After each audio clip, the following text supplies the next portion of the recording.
Well, good morning. I'm Bob Swindell, President and CEO of the Greater Fort Lauderdale Alliance, and it's my pleasure to welcome you to our third event in this year's virtual Leadership Speaker Series. I'm wearing red today because a few years ago, two folks gave me a call, Rick Case and Keith Koenig, with an ask. They wanted me to join their efforts to raise money on behalf of the American Heart Association. So today is Wear Red Day.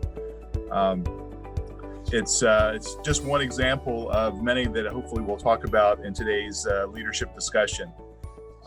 Leadership in times of crisis, like we are witnessing now with the COVID pandemic, is more critical than ever. It is our hope that at the Alliance that hearing from these two speakers this morning and people that we admire in industries that are so critical to the health of our nation will provide further confidence in the decisions you two are making in your own organizations. Before I begin, I want to thank our series sponsors who are listed on the screen, and also the South Florida Business Journal, our annual series media sponsor, for their partnership on this important speaker series. If you're like me, then you read the journal's online stories daily to stay on top of all the breaking news and trends in our region. Both of this morning's executives have purposely made community stewardship a core value of their respective corporate cultures. I hope they will touch on why that value is important to them as leaders of very large teams. When you look at cancer research and heart health research, those are just two of hundreds of examples of Case Automotive and AutoNation being great community stewards. Now on to today's program. Today's moderator is Rita Case, President and CEO of the Rick Case Automotive Group, which produces over $1 billion in annual sales and ranks among the largest dealer groups in the nation. Her 14 dealerships are located in South Florida and Atlanta, Georgia, offering many franchisees and recognized for setting national volume sales records.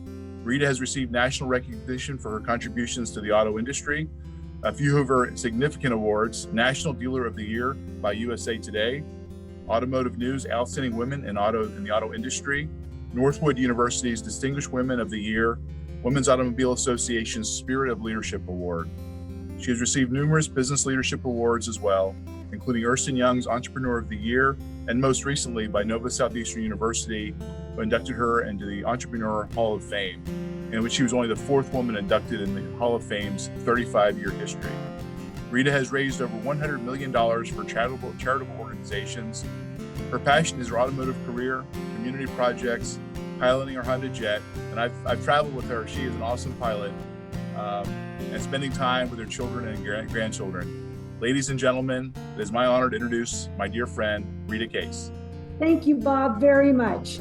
Mike Jackson is the chairman and CEO of America's largest automotive retailer, AutoNation, a Fortune 125 company that generates $22 billion in annual revenue, selling over 13 million vehicles, the only retailer to accomplish such a feat in just 25 years. He's rightfully received a number of prestigious industry accolades, including being named the recipient of Sports Illustrated All-Star Dealer Award. He's a 10-time member of the Automotive News All-Star Team of Automotive Executives. And in 2003, Automotive Hall of Fame Industry Leader of the Year.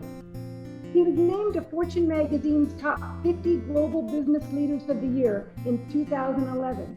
The same year, he was appointed as the director of the Federal Reserve Bank of Atlanta's Miami branch. Following his 3-year term, his role was elevated in 2018, and he served as the chairman of the board of the Federal Reserve Bank of Atlanta Southeast region. In 2014, Mike was inducted into the Horatio Algier Association of Distinguished Americans, an honor awarded to those who best exemplify what it means to earn success despite or because of adversity and humble beginnings. To cap it all off, in 2018, Mike was inducted into the Automotive Hall of Fame, the highest, most prestigious award given in the auto industry. Rick and I traveled to Detroit to witness Mike receive this award and cheer on his recognition. Ladies and gentlemen, it's my great privilege to introduce to you my friend and the #1 car salesman in the world, Mike Jackson. Well, Rita, I have to say, I think that's the best introduction I ever had. I'm going to put that on a loop and play it every morning before I start my day. So thank you very much. I also want to thank Alice's dear friend, Ken Morris, for sponsoring us this morning, Rita. That's very nice. And Rita, all the best from me to you. You are my most admired competitor.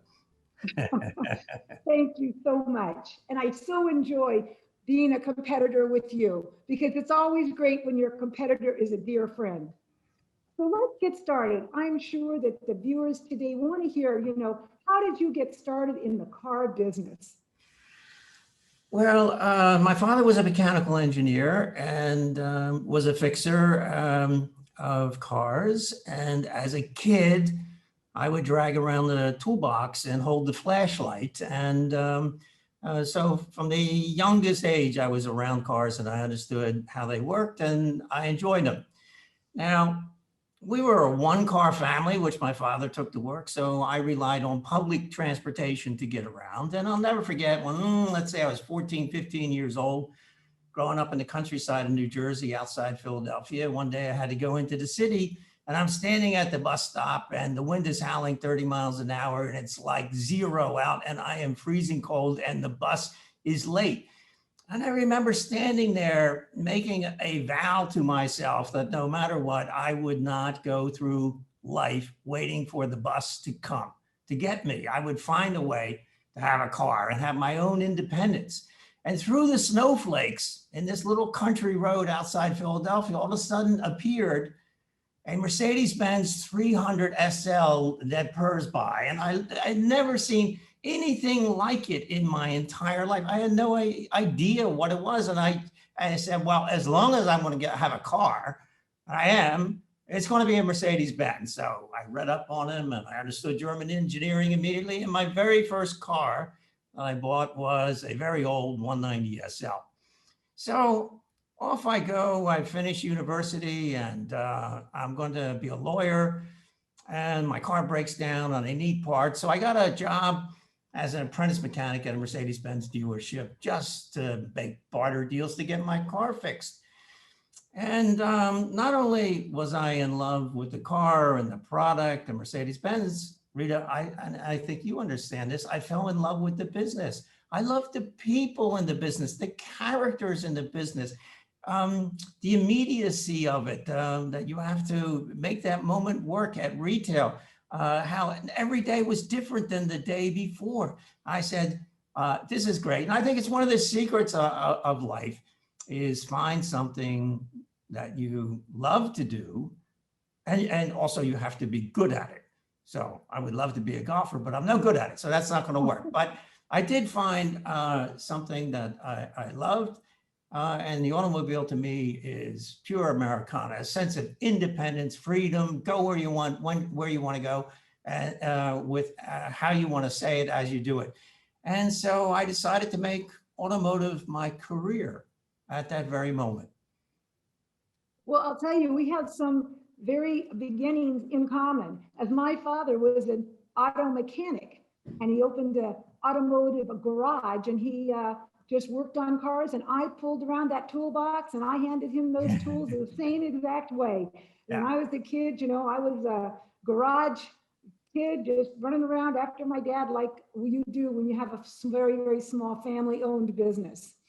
So, this industry appealed to you and you decided to actually make it a full-time career because of your passion and because of your love for automobiles. So I'm assuming that today you still have that same passion as you go forward into, the business with AutoNation and with your current career? Yeah, there's no question about it. I have a dual passion. I have a passion for cars and trucks that is very genuine. I still obsessed about what I drive myself and I have them all bespoke built and wait for them like a little kid at Christmas. So it's wonderful to be in a business where the product itself I'm passionate about, but I also love the business itself. And I love the people who work in it. And I've had an interesting journey in that I've done both manufacturing, working for Mercedes-Benz, where I was CEO of the United States, which takes in product development, design, branding, big decisions, lots of zeros behind each one, big risk. And now here I am at retail once again, which, okay, now we're both big, but listen, at retail, Rita, I don't need to tell you, you have to do it every day, every moment of every day.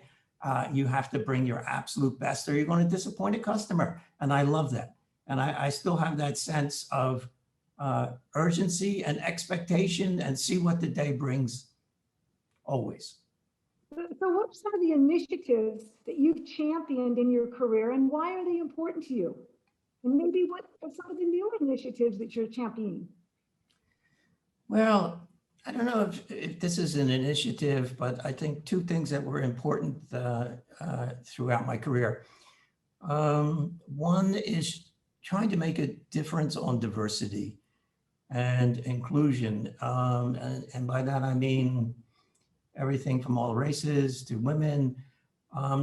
So again, when I was a kid, my parents used to throw us in the country square, and every summer we'd drive back and forth across America. And I tell you, to understand America, you have to drive. You can't fly over. You have to drive city by city, state by state. And we did it camping. So you can't get closer to America than that. And I love the diversity. And I have to tell you, one time we stopped at a luncheonette for lunch in Mississippi, and we're sitting there as a family, and an African-American comes in and wants to have lunch and is immediately told he can't eat there. And a hostile crowd got around him to get him out of the restaurant. And my father was looking at this and he stood up. A look of concern went across my mother's face and she said, "Joe, our children are here, please."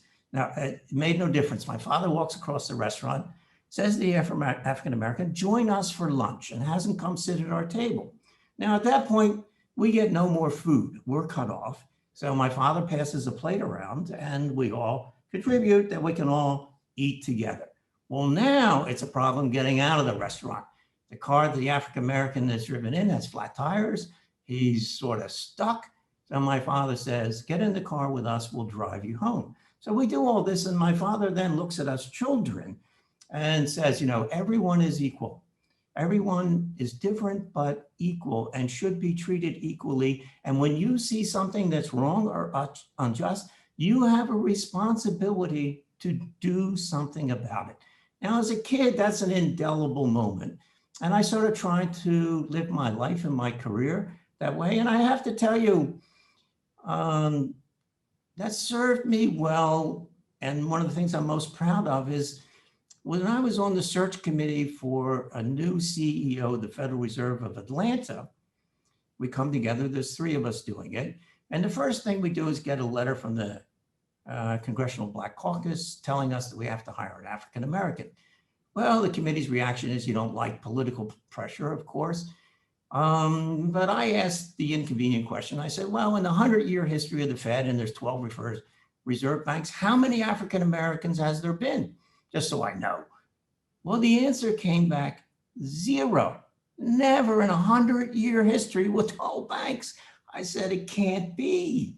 And we have to change it. And not that we won't have an outstanding individual at the end of the day, but we really have to see if we can find someone who's, yes, the best candidate, fully qualified, an African-American. And that selection was Raphael Bostek. We found him in California at a university, and today he is a star.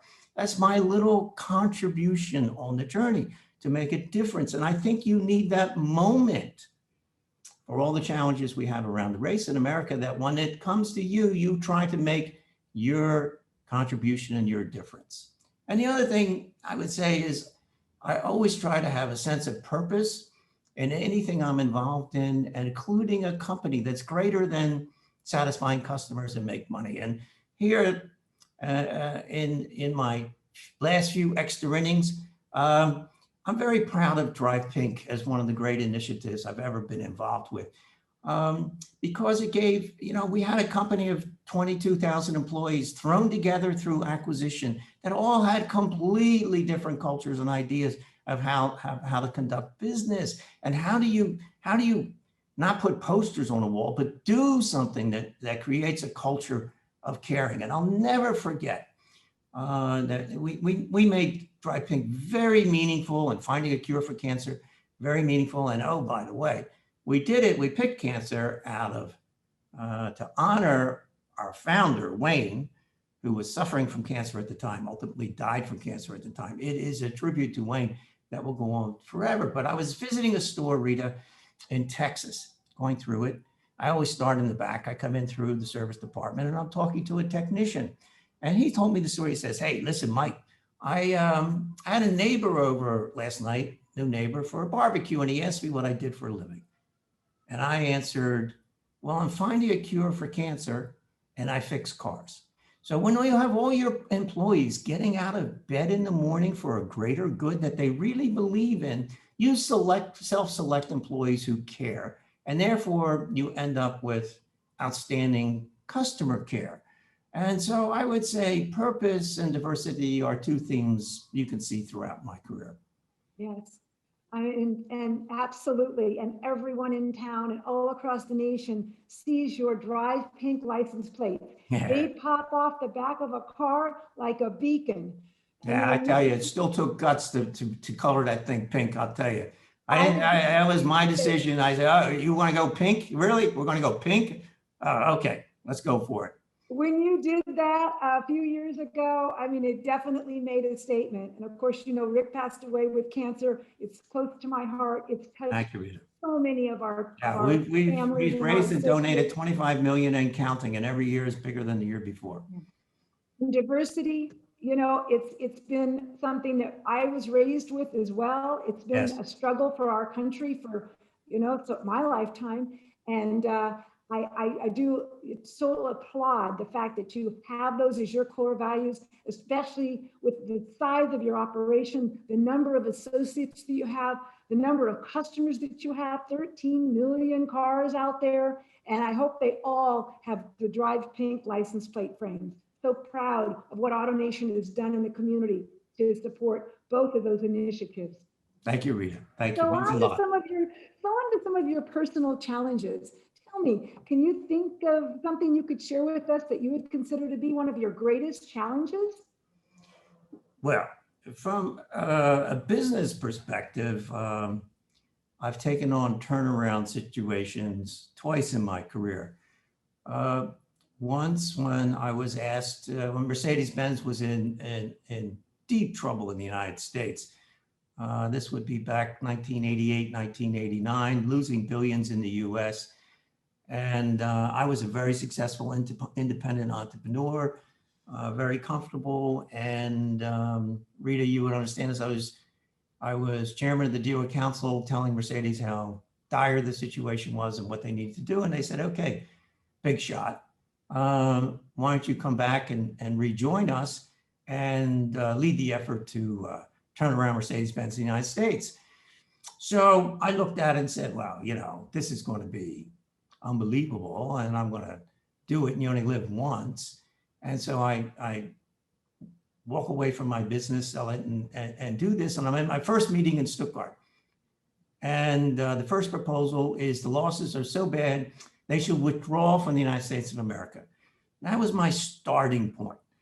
And I must say on turnaround, it's very dramatic. It's magic or tragic. The margin for error is tiny. And there was moments where I said to myself, you know, Mike, you really did it this time. You've jumped into a vat of boiling oil and you're not going to make it through and it's going to consume you. And a turnaround really takes 20 hours of effort, 7 days a week. It's all consuming and it's a year or two of that. And we went on from losing billions to making billions, and the rest was just fun. But the turnaround was beyond, whatever word is beyond challenging. And sort of when I joined AutoNation, at that point, I'm CEO of Mercedes-Benz here in the US. I got a pipeline of great products. I can see success as far as the eye can be. And when Wayne called, and of course I knew there was issues with AutoNation, I said, well, how bad can it be? Well, okay, so I said yes, mainly to get the chance to work with Wayne. And I got here and said, ooh, wow, this is turnaround all over again, where this stock was on the way from 45 to 4, and rightly so. And that took a tremendous That was a tremendous effort that I volunteered for, and got through it and very proud of it. But I would never do turnaround again. It is all consuming, takes everything you have.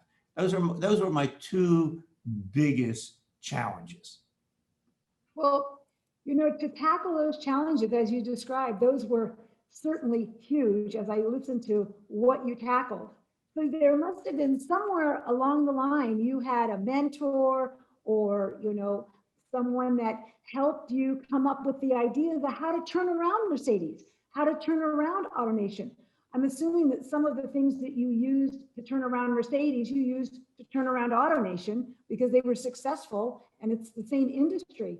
But did you just wake up and have all those answers, or did somewhere along the line help you with Mercedes know how to turn around that industry? And then you mentioned about joining AutoNation. Rita, you're absolutely right. So I had two kinds of mentors that were bad in the sense that I had bad bosses. I was very lucky to have some bad bosses early in my career. And I took copious notes that I would never do that. I would never treat people that way. I would never behave that way. This is destructive. This is corrosive. This is not how it's going to work. And I will never be that way. So step one. Step two, though, there's no question that the accelerator to my career were mentors. And they go all the way back to when I was an apprentice mechanic.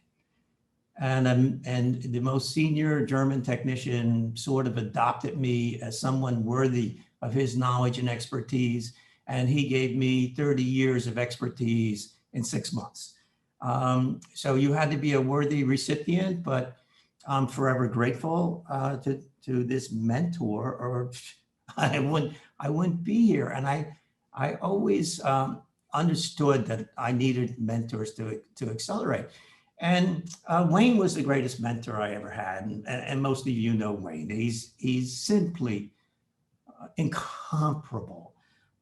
He had an ability to think of everything from every possible angle. It could be at times disorienting. You could get dizzy listening to everything, but then he always gave you the freedom to think it through and decide what your course was with his absolute best thinking.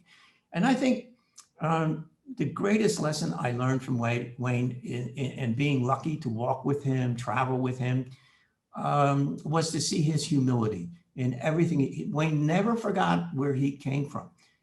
And I tried to make that part of my character, that I never forgot that I started as a stable boy and a mechanic. And I always want to relate to the people who are at that point of their life today. And Wayne was the exact same way. He knew he started on the back of a garbage truck, and everybody he met, he had a personal touch and humility about him that was genuine. And this was a great gift amongst many that Wayne gave to me. He's the greatest mentor and the most remarkable human being I ever met in my life.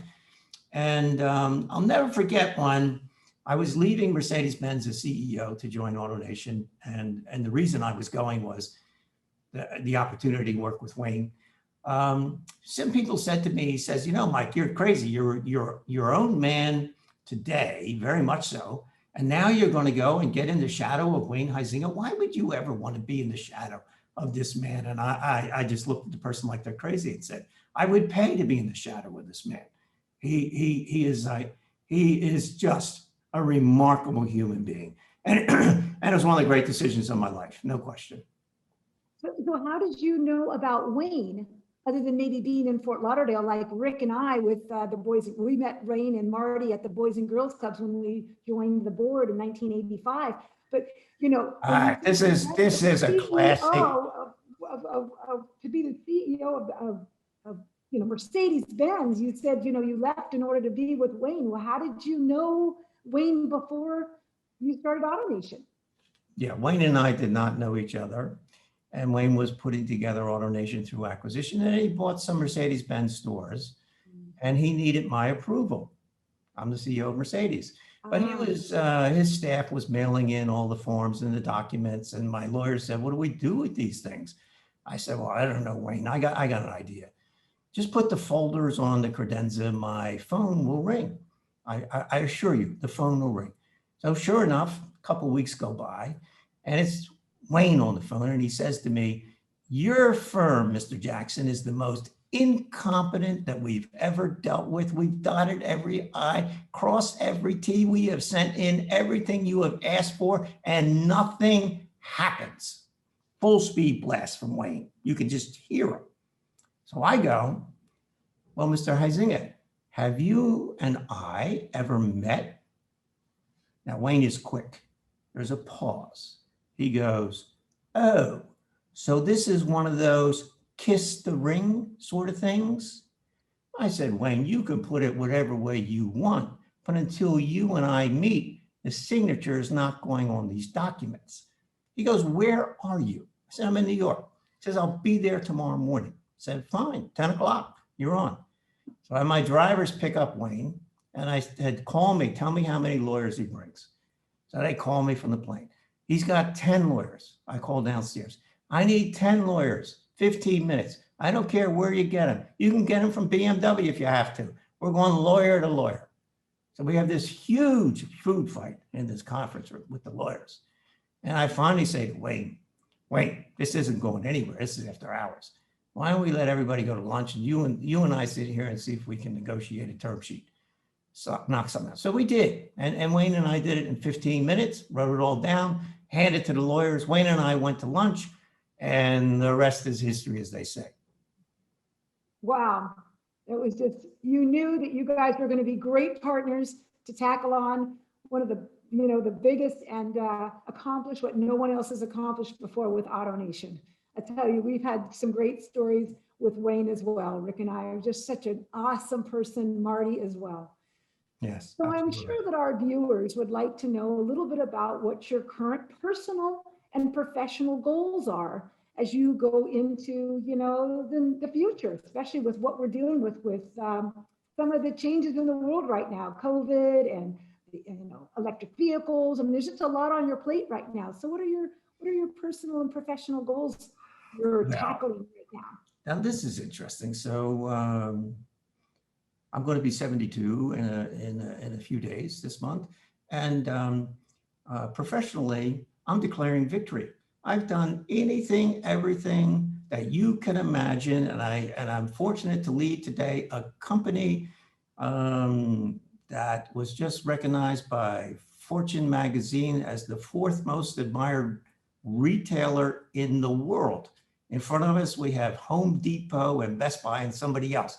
Oh, let me tell you, that's quite an accomplishment, and the company is more profitable, more successful, whatever, and the stock price is higher than ever. And I've done everything from manufacturing. There's nothing in automotive I haven't done. So I'm giving myself, after 60 straight years of work in the transportation business, starting as a stable boy, I am officially declaring victory and said, I've climbed every mountain there is to climb, and there. Now, there'll certainly be another chapter in my life. And I look forward to it. The most important part of that chapter is that I make sure my lovely wife, Alice, stays falling in love with me, and then we can all share it together. So that's on my goal list to be able to achieve that. And I expect, as one who faced adversity as a kid and used education as a key part of being able to have choices in life, I'll work with Horatio Alger, who has, I think, the finest scholarship program to mentor and fund support for young people who have faced extraordinary adversity. And I really went into Horatio Alger with Wayne, who also put his heart and soul into it. So I see that as a big part of the next chapter of my life. Right. Well, Rick and I follow along with your commitment to education. We totally believe that that's the greatest gift that you can give someone at any age. Yes. Is education, because once they have received it, you cannot take it away. Exactly. So we're totally on board with you on the support of education. And, Rick passed away at 77. He was only 1 month before 78. And he told me, he says, "Rita, I've written all the chapters of the book that I could have imagined in my life. So when you say, you've declared victory, he said that almost the same thing, Mike. He said to me, I just can't imagine anything else that I would have wanted to achieve that I haven't done successfully. Now, I hope you have many more years than my dear Rick, but I totally get that feeling. Thank And you. keeping Allison in love with you, I said, Yeah. that's a great goal. That's a I goal. love that That's a goal. She's the best. She is. I just love her. She's a doll and great golfer. So, get that handicap down. Oh, yeah, that's another whole as your story. age goes, you can shoot your hand, shoot your age. They always say as your age goes Yeah, on. yeah. I think the great disappointment coming with golf is I've always had the excuse before that I travel so much and I work so much that I can't be a very good golfer. And the tragedy will be that when I have the time to play more golf, I'll be just as bad, if not worse. And then what? Then what? That day of reckoning is coming. Well, you and Wayne have that same problem. You guys both, he wanted to be such a better golfer and he tried, and it's just a very difficult sport. So yeah, it's okay. You can sell cars and we all know that nobody's going to be walking anytime soon. So we're in a business that we know is going to have demand. So looking back, if you were 21, what would you tell yourself that what you know today? What would you be saying to your 21-year-old self? 21 is too young to get married. I love that answer. Well, it happens to be perfectly true. So, I know young people, I don't need to say it anymore. Nobody gets married at 21 anymore. Everybody's figured out that's a stupid thing to do. If I could talk to myself at 21, I would really deliver the message in the most dramatic terms possible. Professionally, I would not change a thing. I've had, I could probably write a book. I could keep you here the rest of the day with stories of the characters, the individuals, the circumstances. And if I look at the journey from stable boy to owning my own business, working with Europeans, it's a magical journey, and I wouldn't change one thing, because if I change one thing, maybe the whole thing then comes out different. So exactly. As I said earlier, on the professional side, I'm declaring victory. I've done it all. I'm very satisfied. I'm very delighted. There's no more mountains. And yeah. Okay. On the personal side, I want to get married at 21. What advice would you give someone going into a leadership role for the very first time? Oh, okay. That's a good one. All right. I'm sure there's a lot of the audience that would like to have some of your advice that way. So we have a leadership university here at AutoNation, and all our high potential individuals go through it. We develop all our own general managers, Rita, almost all of them come through our own university system, and it's staffed all by AutoNation people. We do not give training to outside vendors. It's an AutoNation thing, and I'm the dean of the university. But I would say you can really make something as complicated as one or as simple as you want. And I would say there's two essentials. If you have the ability to identify talent, attract talent, mentor talent, that you can work together with highly talented people in a participatory way, you're a leader. You will be successful. And the thing to understand as a leader is it's not your job to give orders and boss people around and be a dictator at all. If you have a talented individual, you're to look at their strengths, where they need the development, and it's your job to cover or fill in or improve the development deficiency or development need.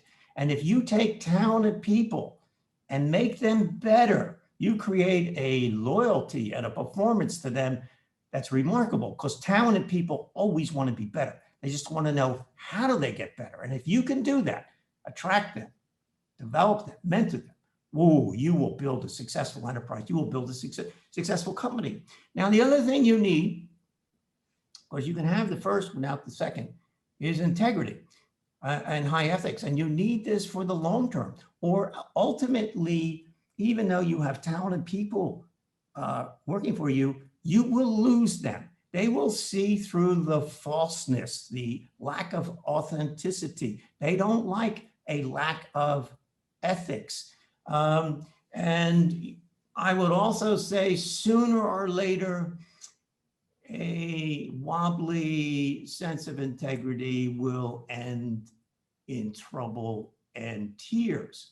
And I have taken over companies and divisions, and I've had working for me high performance people who lacked integrity. And when I was younger, I said to myself, you know what? I can manage them. I love the production and I can look past the other stuff. And I'm so smart, I'll be able to keep the guardrails in place and manage this individual. Every time I regretted it and came to the conclusion, fortunately, decades ago, that integrity in a business is absolutely essential, and integrity in leadership. So it's all about you're having the ability to attract talent, mentor talent, and do it with integrity, and you will succeed. I guarantee it. That's fantastic advice and so well articulated. Thank you. I should be taking notes. And not because But I I have it all on video. those are absolutely such true statements. And I really appreciate you sharing that with the viewers. So let's jump to a new subject, the COVID-19. So tell me, what do you think about the new reality, both in our industry, and if you can expand on just, the US economy, people, just in general, what are you feeling about the impact of this COVID-19, and we still are waiting for, vaccines to be to many, many more people, the elderly as well, and then going on down through our population, our associates, and I'm sure your associates, but what is your vision of the new reality? So as one who's always been over-prepared his entire life, I have to admit in my prepared plannings, I did not have a pandemic. And when the pandemic was hitting us back in February a year ago, it was concerning, and I didn't really have an understanding of where it would go. And I have to tell you something that I never even thought about or imagined or believed could happen was shelter in place in America, that Americans were told to stay home and not go to work. I have to tell you, and I still wonder whether that was the right way to go rather than masks and distancing and protecting the populations at risk. So this massive shelter in place was something I never imagined, but okay, there it is.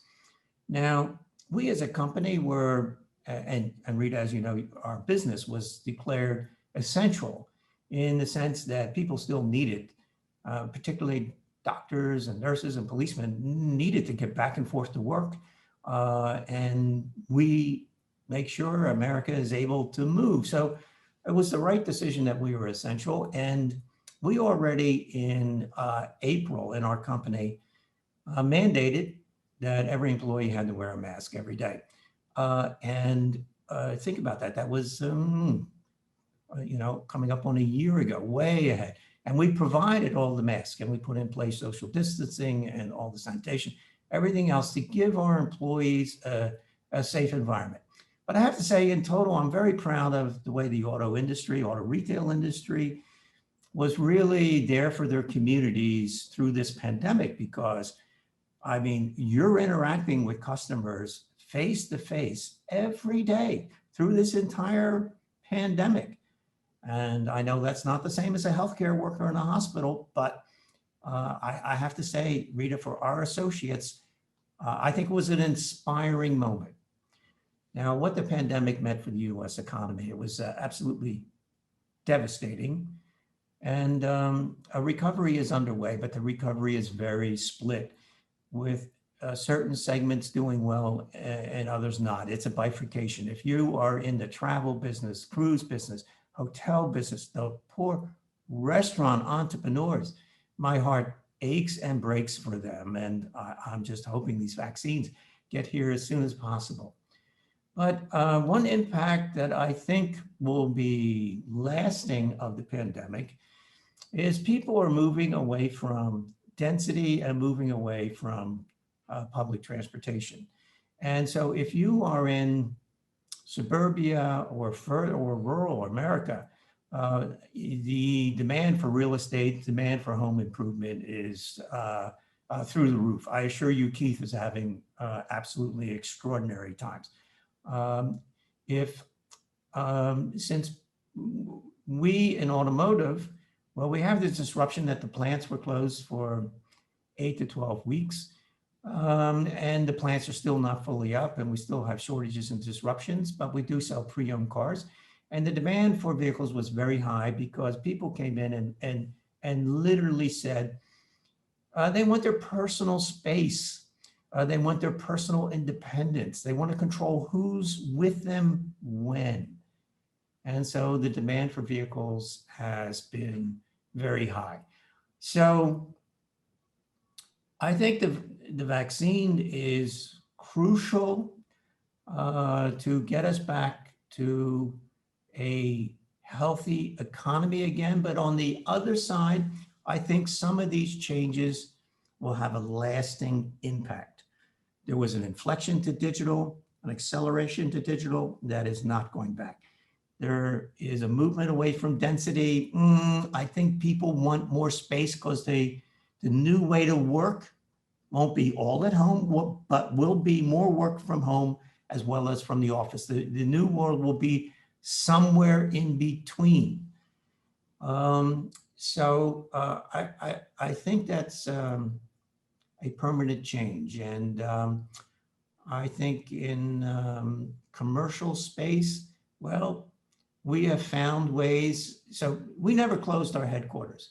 But what we did, of course, mask and social distancing, and we went to a shift basis where we were only occupied 20% and 30% and 40% and 50%. And till we get the vaccines, we won't go beyond that. And we found a new way to work together with Microsoft Teams, which thank God, because of our digital investments, was all in place. And so the amount, I think you still absolutely need in-person personal interactions, but how we do it will be different going forward. But I'm very optimistic about the vaccine. It's it's a new technology that's been worked on for 20, 25 years. And thank God, with a push here at the end, we have this new technology around vaccines, which can be developed, adopted, and changed very quickly and can be mass produced. So hopefully everything towards the end of this year, where America and the world is really in a much better place. But I think the whole event will leave a scar of permanent change. I remember when I was growing up, I would meet particularly frugal people, and I would say, why can't you buy that piece of candy? And they would say, well, you didn't live through the Great Depression. So once you live through that, you're different. And I can remember meeting these people in my journey of life, and there was no talking to this sense of frugality. And I think 10 years from now, you will talk to people who went through this pandemic, and others will ask, well, why are you the way you are? And they will answer, well, you had to live through it. I think it's that level of a scar that has happened.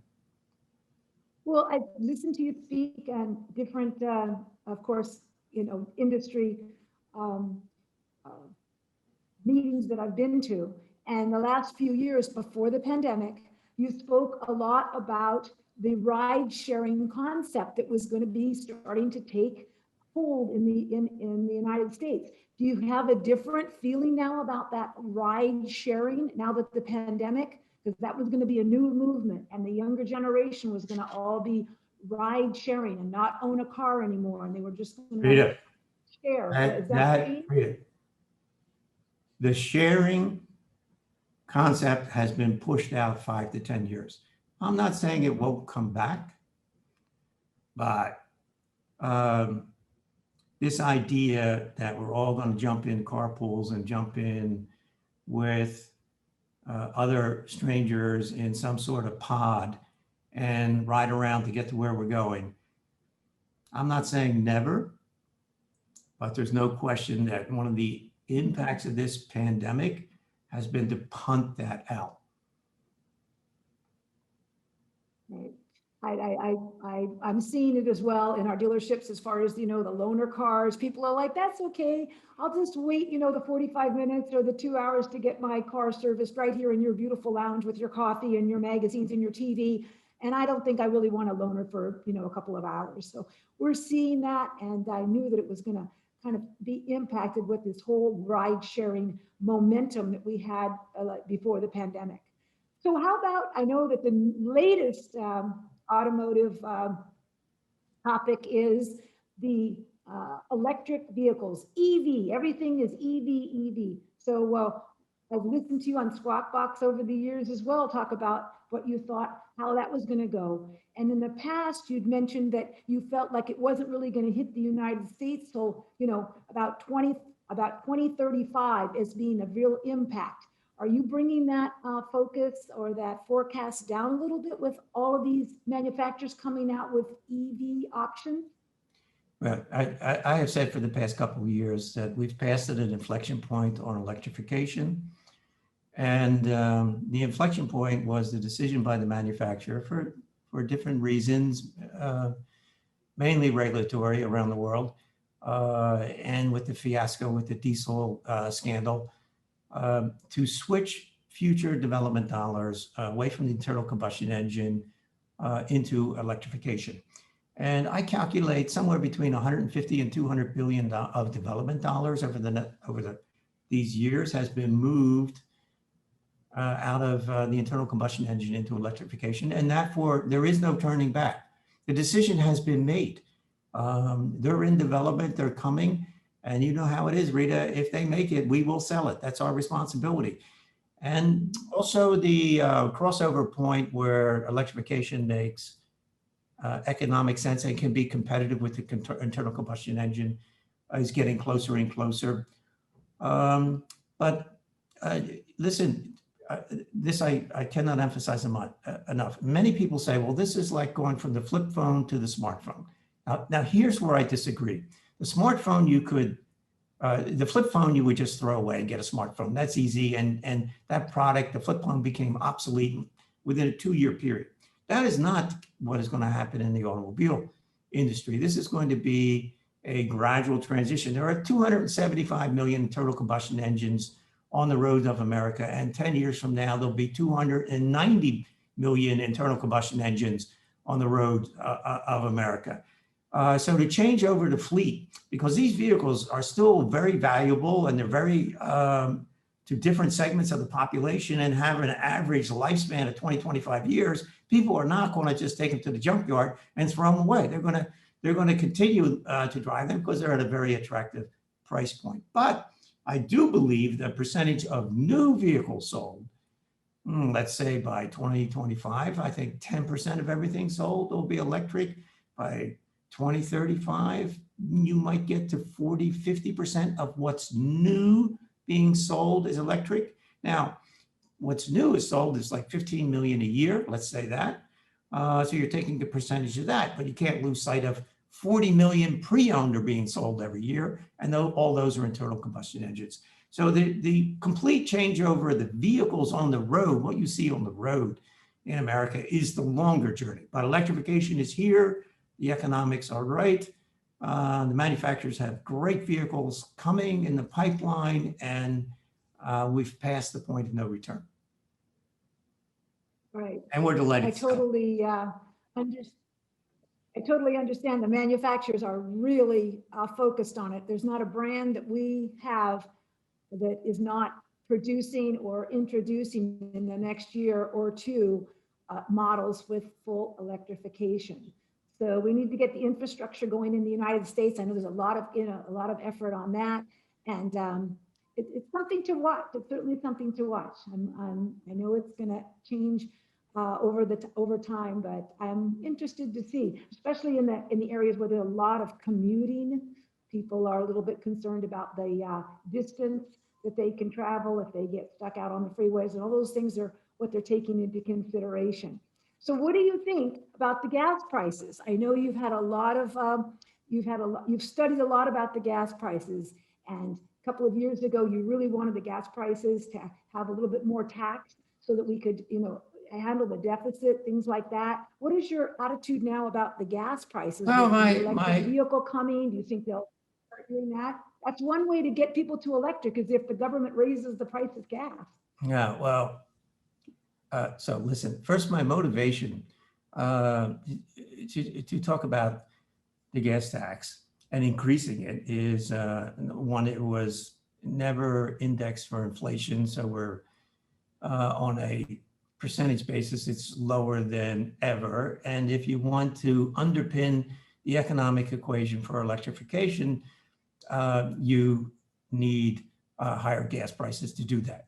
And you could use the proceeds, you could dedicate it all to infrastructure in the United States, which was, okay, listen, it's just too much common sense to ever actually happen. I have despaired of any political discussion that would involve such a common sense approach to a problem. So I don't even talk about it anymore.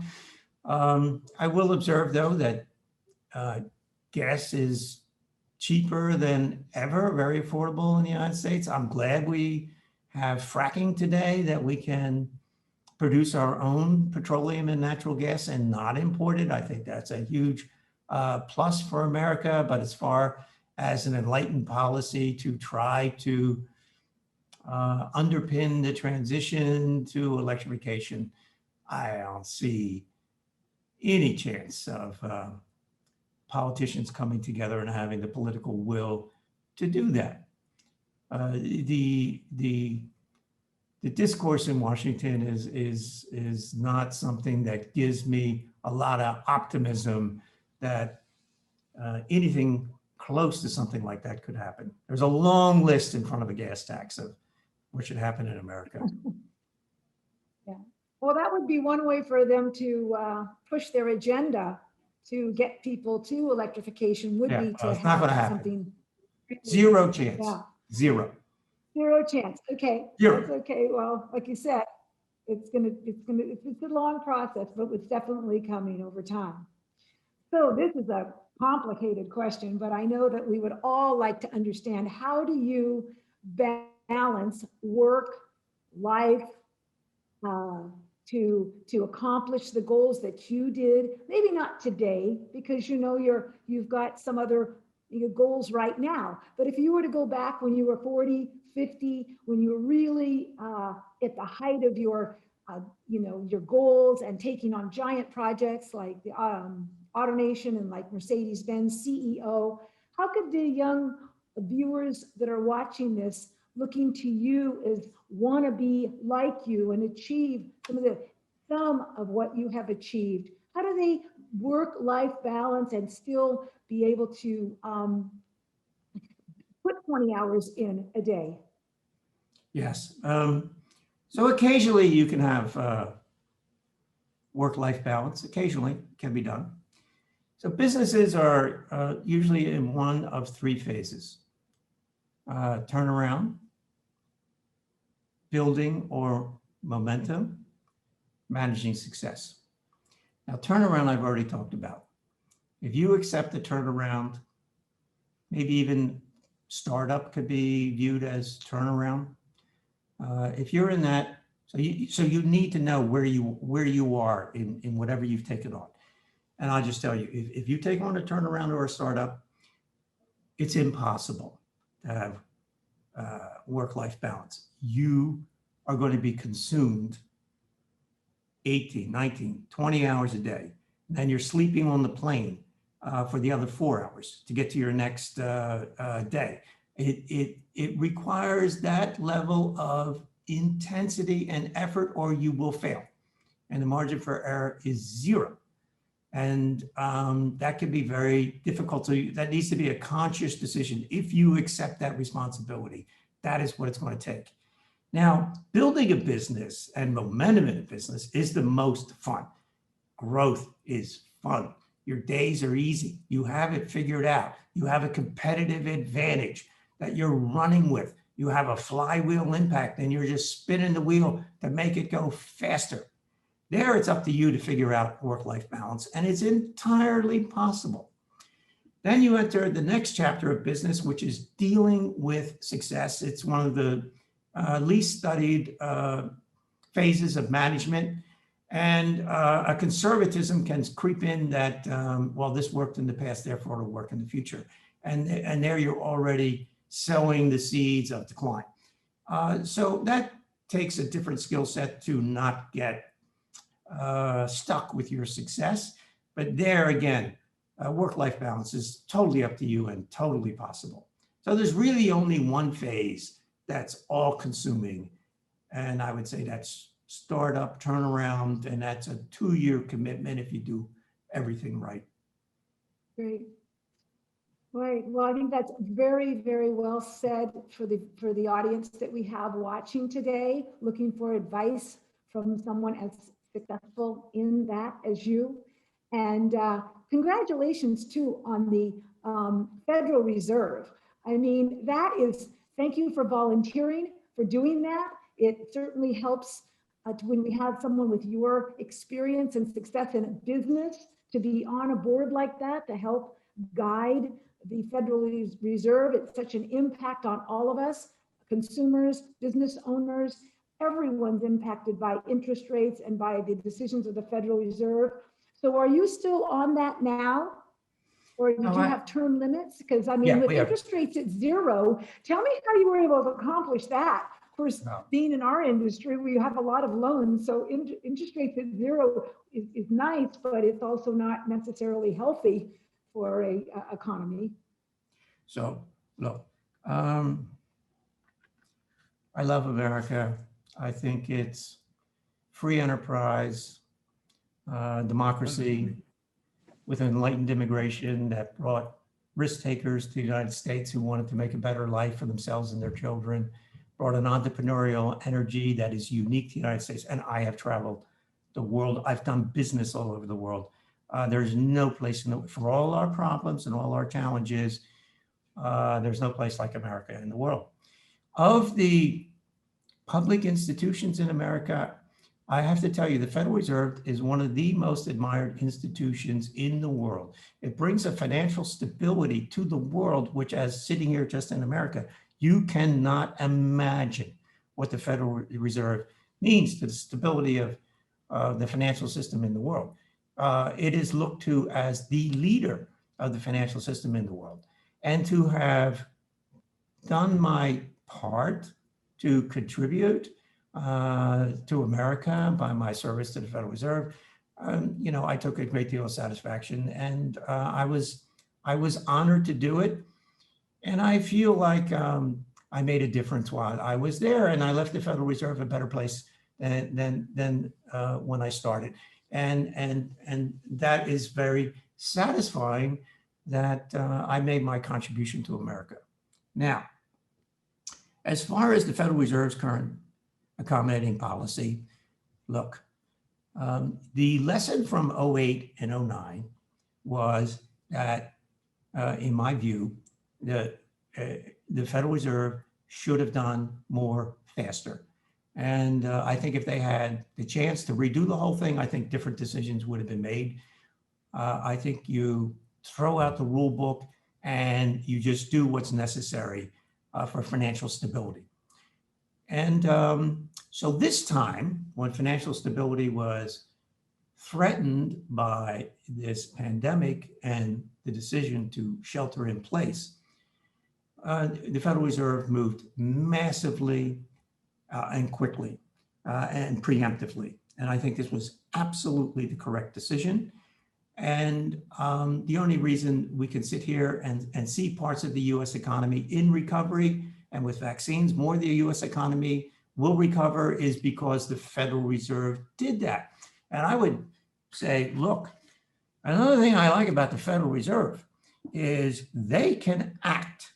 If you have to rely on Congress in a crisis to make sudden decisions and moves, well, good luck with that. And they can be paralyzed at times. And I really admire the way the Federal Reserve has this huge responsibility that they know they have to be well behaved because they do have this step of independence that they're able to act in a crisis. And I think in principle this time They've absolutely gotten it right. Now, what is it, as one who's always been fiscally responsible, where America's debt is today is worrisome. What's the day of reckoning? I don't know. When does inflation come and rear its head? And how would you ever raise rates with this level of debt? I don't have the answers to those questions. And maybe digital and technology has dampened inflation forever. That sounds a little Pollyanna, should be the first time in history, but maybe it has. That's the risk on the other side of this equation, that if inflation rears its head, what are you going to do? Because raising rates when the government has that level of debt, 20 trillion, over 20 trillion in the next few years, wow. Well, thank you very much. Thank you for spending the hour and sharing your views, answering our tough questions, sharing your history. I know that our viewers and the audience that is watching today is so appreciative of your time, and I thank you. It was an honor for me to participate and moderate with you, and I look forward to seeing you very soon at some charity event, I hope, or some educational event. And best to you and Alice, and I'll turn it over to Bob. Rita, thank you so much. You are an outstanding moderator. I know you did. You put your heart and soul into it. I appreciate you coming prepared. Thank you for all the questions. You're welcome. Thank you very much. It's a great pleasure to spend time with both of you. You're community icons and genuine assets for Greater Fort Lauderdale and Broward County. And Mike, to your point, I'm glad you were able to talk a little bit about the Federal Reserve. Raphael Bostic is phenomenal to work with, and because of your involvement, you connected us with Dave Altig, their chief economist, and we're actually working on some projects at the Alliance with the Federal Reserve branch, and really happy that Greg Hale is becoming a new board member for the Federal Reserve in Atlanta. So that tradition of Broward connectivity continues. Amazing discussion. Thanks again to our sponsors who are listed on the screen. Make sure you see the February 19th issue of the South Florida Business Journal for a story on the highlights of today's conversation with Rita Case and Mike Jackson. Today's session will be posted online on Wednesday, along with each of the other speaker series events at gflalliance.org/speaker series. So not only can you see today's presentation, but you can review previous leadership series conversations. Please be sure to join us for our next leadership speaker event on March 5th, which will feature another Squawk Box favorite, Mark Bittner, Managing Director, Senior Economist at Wells Fargo, and an interview moderated by Andy Rosen, Chairman and CEO of Kaplan. Thank you all for joining us today. Have a great weekend. We are adjourned.